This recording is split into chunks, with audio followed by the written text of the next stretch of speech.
Happy Friday, everybody.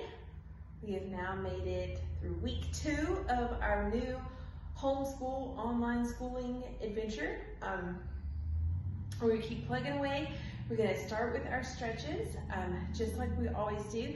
Let's start with some snaps. We haven't done snaps all week, so let's start with some snaps just to get us in the groove. You guys haven't learned to snap your fingers yet. This is a great time to practice. You've got lots of snapping practice time now. Okay, you can do them over your head like we do sometimes. Sometimes we do our snaps this way. Sometimes we do our snaps down low. You can do those. Excellent, very good.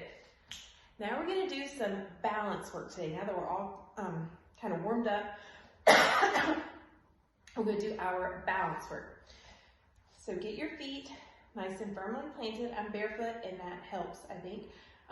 Firmly planted on the ground. When you feel ready, start to bring your right foot up. You can leave it tucked right down at the floor like we always do with your toes touching the floor, or you can go ahead and bring it on up. If you feel yourself start to wobble, go ahead and put your foot back down so that you don't fall over. So find your balance. Feel your foot being rooted to the floor.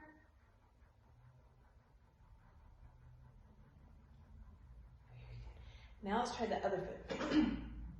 Let's get nice and steady on our right foot. Get our left foot tucked in. You can leave it there if you're feeling wobbly. If you're ready, go ahead and bring it on up and we'll go balance on our right foot. Feel that foot nice and steady, nice and planted.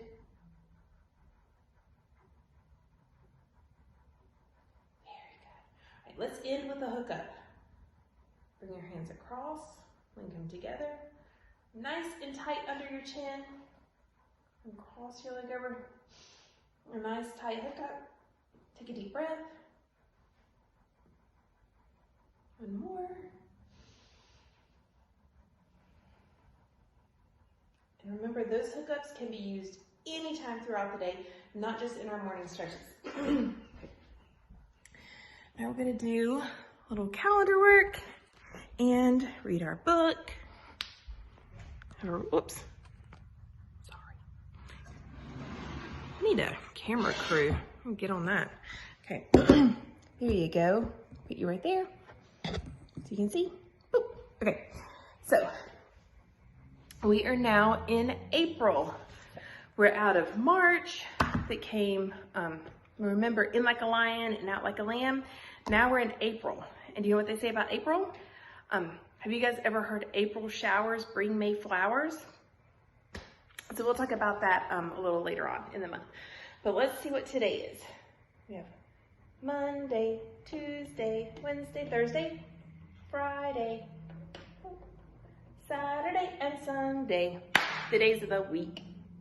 So we're on Friday, April 3rd. I'll write that on the board for you guys so you guys can write your date on all of your work. A-P-R-I-L, 3rd, 2020, or 4/3/20. April 3rd, 2020. Everyone practice writing your date. Write it on all your papers for today. That will be good handwriting practice. Also help you get in the habit of writing your date on things. I'm gonna move you right here. Perfect. Okay. So, for today's book, oh, you fell down. Uh-oh. There you are. Okay, good. It is Friday. So, that's how things go sometimes.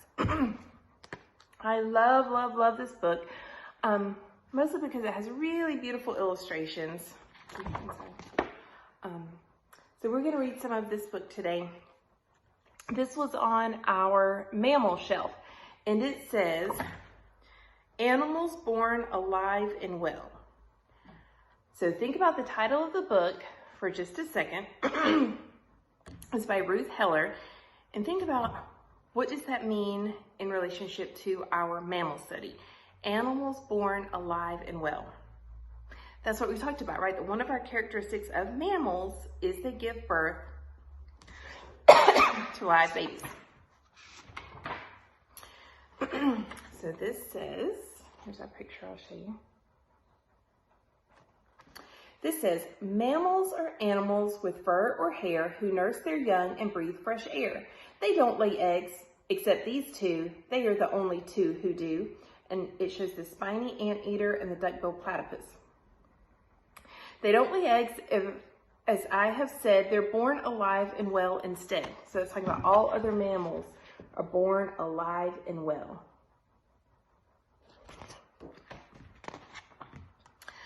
Sometimes a mammal's hair is scant on the thick-skinned elephant. So remember when we talked about mammals having hair, we said sometimes it might be really thick, like the fur on a bear, or sometimes it might be just a few little hairs covering the body. But here's a pair with hair. You guys know these dogs, a Yorkie and a Pekingese? They're covered with lots of hair, and they are mammals. And here are lots with stripes and spots. Okay. So when I was reading this book and I saw this page, I had a bit of an aha moment. Because if you'll remember, last week we were talking about mammals and I dumped the big bag of mammals out. It was one little tiny guy. And I did not know what this little guy was.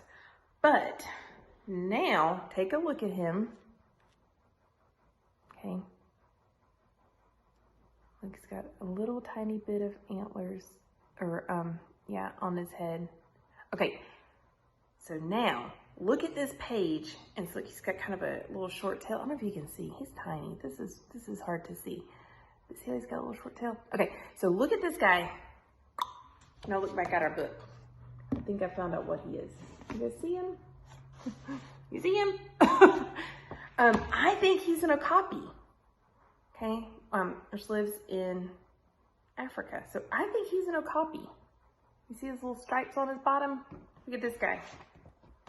So when I was reading the book, I was like, I think that's what he is. And these have scales, spikes like nails, but all of them are mammals. So this shows armadillos, shows porcupine.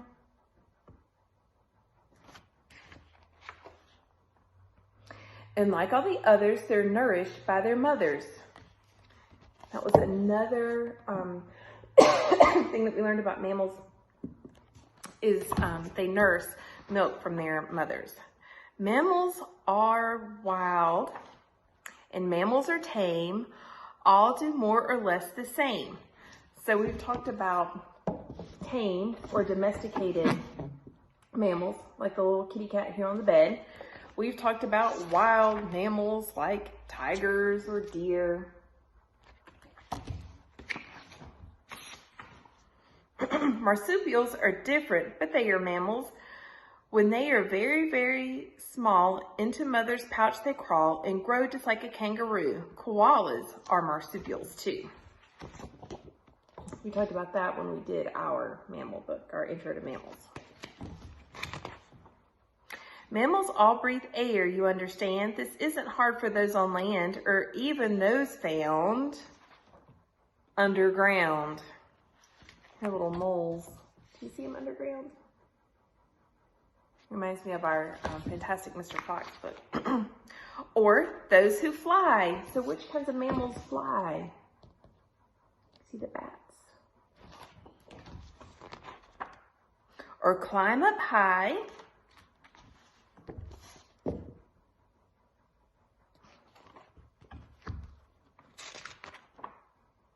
But mammals living in the sea have to surface frequently. You guys remember when we talked about whales? How whales are mammals? You see the whales, dolphins, narwhals, manatees. See walrus and sea otter. The porpoise, whale, and manatee have their babies in the sea. Here's the humpback whale that you guys drew. I saw some of your pictures of your humpback whales. They were really good. The walrus, seal, and otter prefer to leave the water. So they have their babies not underwater. They have them on land, like the The whale has their babies in the water, but not these guys. These are prehistoric, but they were mammals too. Their names are very long indeed and may be very hard to read. Look at these guys. You'll start seeing these when we get to mammals on the timeline of life. You can kind of see what mammals they remind you of today. Look at these guys and see what you, what do they remind you of? Do any of them remind you of like a camel or an elephant, something like that? The largest mammal is the blue whale. The smallest is the shrew. The best of all are people just like me and you. All of us are mammals.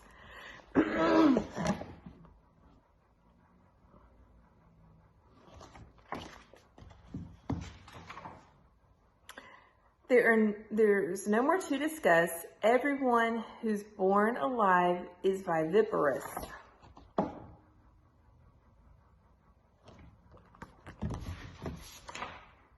Winter, spring, summer, fall, a hare's hair changes with them all.